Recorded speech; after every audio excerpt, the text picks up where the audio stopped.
اگر تم جاننا چاہتی ہو کہ وہ کون سی دو خاص نشانیاں ہیں جو یہ ظاہر کرتی ہیں کہ تمہاری زندگی میں معجزاتی خوشیاں اب داخل ہونے ہی والی ہیں، تو ان قریب تمہارے ہر غم کو بے شمار خوشیوں میں بدلیں گی، تو سنو، تمہارا رب معجزوں کا بادشاہ ہے۔ اللہ تعالیٰ قرآن میں خود جواب دے رہا ہے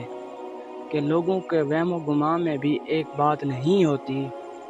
لیکن اللہ تعالیٰ اس کے ظہور اور تکمیل کے لیے ایسے اسباب پیدا فرما دیتا ہے کہ عقل انسانی دنگ رہ جاتی ہے، کیونکہ ظاہری آنکھیں صرف ظاہری حالات کو دیکھتی ہیں، لیکن تمہارا رب جو کچھ کرنا چاہتا ہے اندر ہی اندر اس کی ہونے کے اسباب پیدا فرما دیتا ہے، کیونکہ تمہارے رب کی رحمت جب جوش میں آتی ہے نا، تو وہ رحمان تمہاری فطرت کی ہر مانگ پوری کرنے کے لیے بہترین اسباب بنا دیتا ہے۔ اگر آج تم اپنی زندگی میں معجزوں کی تلاش میں ہو نا،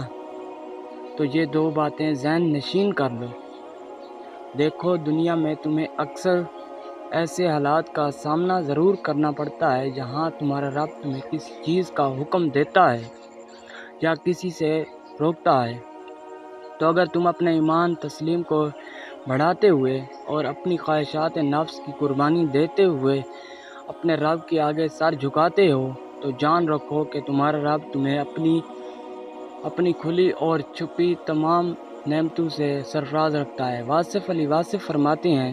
کہ تم ہر اس چیز کو چھوڑ دو جس نے تمہاری چمک کو بجھا دیا، ان لوگوں کو چھوڑ دو جنہوں نے تمہیں مایوس کیا، اپنے دل کو کسی محفوظ مقام پر منتقل کرو اور اپنی خوشی کو کبھی اس جگہ تلاش مت کرو جہاں تم نے اسے کھو دیا۔ ایک کہاوت ہے کہ جس نے تمہیں جنگل کے بیچ چھوڑا، اسے یہ پوچھنے کا حق نہیں کہ بھیڑیوں نے تمہارے ساتھ کیا کیا۔ اور جانتے ہو کہ معجزاتی خوشیوں کے سارے کرشمے تمہیں کب حاصل ہوتے ہیں اور اس کی کیا خاص نشانی ہے، تو جان رکھو جب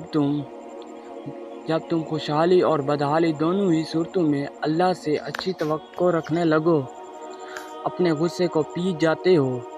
اور درگزر کی اعلیٰ صفات کے حامل بن کر رہتے ہو، تو سن رکھو تمہاری وہ بینائیاں جو صرف محدود روشنی کی تلاش میں تھیں، تمہاری ان صفات کی بدولت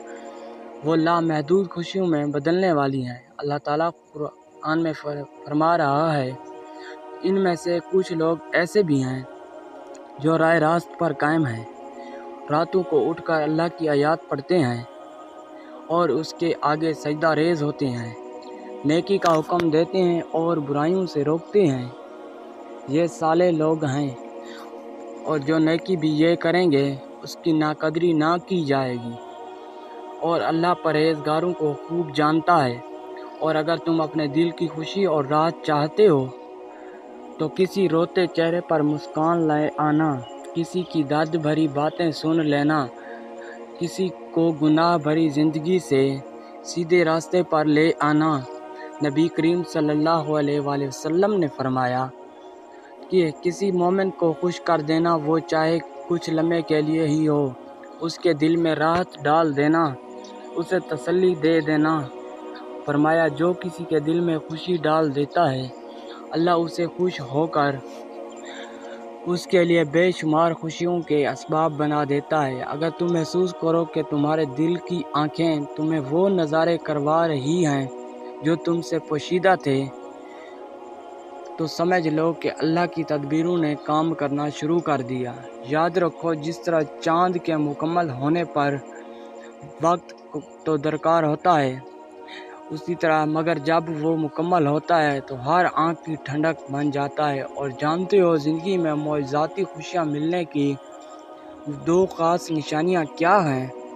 تو سنو، جب تم تمام بگڑے معاملات میں عالم اسباب کے سہارے کی بجائے صرف اللہ کے سہارے کھڑے ہو جاتے ہو اور اپنے نقصان کی پرواہ کیے بغیر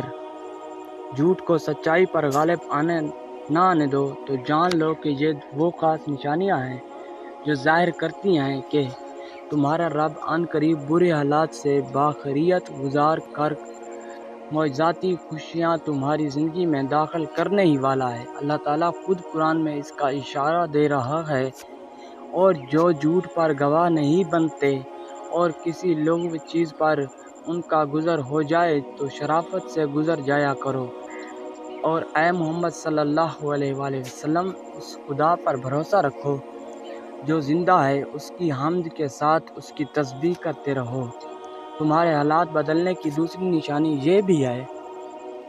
کہ جب تم ناممکن حالات میں اللہ کا در نہیں چھوڑتے تب وہ تمہیں اپنے معجزات سے نوازتا ہے۔ مطمئن رہنا، ان قریب وہ تمہیں خوشیوں کا خوبصورت ایسا جہاں عطا کرے گا اور اپنی نوازشات کے وہ در تم پر کھولے گا جو تمہاری زندگی کے ہر غم کو مسکراہٹ میں بدل دیں گے، انشاءاللہ۔